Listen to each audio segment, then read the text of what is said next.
Ahora sí, doctora. Bueno, buenas tardes a todos y todas. La verdad que es muy difícil hablar después de semejantes colegas y amigos y amigas que hablaron antes que yo. Lamento profundamente que no esté Ana, que iba a agregar la cuestión de género, tan muy importante en esta época. Yo voy a referirme a la selectividad primaria y secundaria. La selectividad primaria básicamente la ejerce el Poder Legislativo, porque todos sabemos que el Poder Ejecutivo no puede legislar en materia aduanera, tributaria y penal. Por eso es ridículo cuando le preguntan al presidente qué piensa hacer sobre el impuesto a las ganancias del famoso impuesto único de los ricos, desconocen la Constitución esos periodistas. Así que la criminalización primaria empieza con el Poder Legislativo, con la creación del estereotipo. Ese estereotipo va a encarnarse, va a hacerse carne, va a hacerse uña en la criminalidad secundaria, que es donde actúa en el plano del deber ser, que es donde, en el plano del ser, que es donde actúa la agencia policial, la agencia judicial y la agencia penitenciaria. Hasta ahí, el estereotipo va a ser una selectividad por vulnerabilidad. Todo esto que yo dije, se habrán cansado de verlo en todas las clases de derecho penal, o por lo menos en elementos del derecho penal lo tienen que haber visto. Ahora bien, yo quiero hacer hincapié en una agencia particular de la criminalización secundaria, que son los medios hegemónicos y concentrados de comunicación, que son los que constituyen a formar ese estereotipo. Entonces, para determinar hegemónicos, me remití a un autor que tengo una profunda admiración, que es Gramsci, y él habla de que hegemonía no es solamente sobre la política o sobre la economía, que la hegemonía penetra de modo tal en el conocer, en el saber, en la moral, en lo ideológico, y él nos habla de la coerción revestida de consenso. O sea, cómo hacer que la coerción revestida de consenso. Ese concepto queda desnudo en palabras de Salmón. Salmón es un autor joven que es un autor de medios de comunicación, y habla que el consenso hoy en día es una construcción, que esa construcción se lleva a cabo de lo que él denomina el storytelling, que es una corriente que se da mucho en Estados Unidos. De hecho, hay una película que se llama Nada es privado, que es un documental que lo pueden ver, está en distintas cadenas de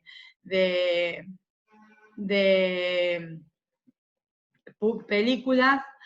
El storytelling es un arma de distracción masiva, es una forma de crear el relato de manera tal de convencer y movilizar en la opinión pública. O sea, no solo crea una historia, sino oculta la realidad y por sobre todas las cosas es capaz de crear convicciones tales que encarnen en flujos emocionales de las personas. Por eso la persona puede decir, yo soy Vicentín, ¿no? En este caso. Pero no se puede representar con el joven apaleado en Rosario, linchado en Rosario porque robó un celular. Con ese no se puede empatizar. La opinión pública como control social cambia el fundamento del consenso. Lo cambia por dos motivos. Primero, porque hay una opinión mayoritaria. Y segundo, esto está estudiado, esto es a nivel psicosocial, no es a nivel derecho. Por el miedo al aislamiento, el freno del comportamiento desviado. Gramsci habla que la hegemonía no solo es política, sino que es un hecho cultural, moral y es una concepción del mundo.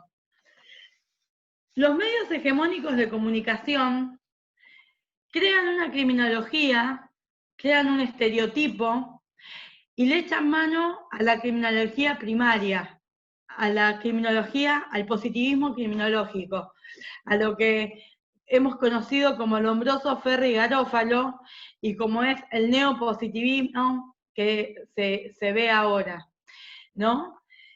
Pero más allá de los esfuerzos de Sutherland, que fue quien escribió sobre el delincuente de cuello blanco, ya en 1929, fue el primero que escribió sobre los delitos de cuello blanco, tenemos que hoy, por ejemplo, la corrupción tiene un disvalor, ¿no? El delito llamado de corrupción, ¿no? Tiene un disvalor tal, pero respecto del funcionario público. No hay un disvalor respecto de quién, del corruptor. No hay un disvalor respecto del corruptor, sino es un disvalor respecto de ser funcionario público, de ejercer una función pública. Y este estereotipo del delincuente le echa mano a la teoría general positiva, es decir, la teoría general positiva de la pena, que es lo que Jacob dice que, y ya termino antes que me digan que es la hora, ya termino con esto. La pena se aplica para lo que... No, doctora, tranquila, tiene tiempo todavía para seguir exponiendo. La pena se aplica para que el sistema tenga confianza en la vigencia del sistema. Termina aplicándose para eso, porque no se investiga más allá del status quo. Fíjense que el lavado de activos es un delito que, como hoy hablábamos con un colega, tiene que llevar un delito precedente con sentencia firme para después investigar la maniobra de lavado. O sea, es prácticamente imposible llegar a investigar la figura de lavado. Es decir, el sistema está, como decía Paruolo, el doctor Paruolo, para investigar daños simples, el chichón que A le produce a B, o como la doctora decía, sin un sistema acusatorio no vamos a ningún lado.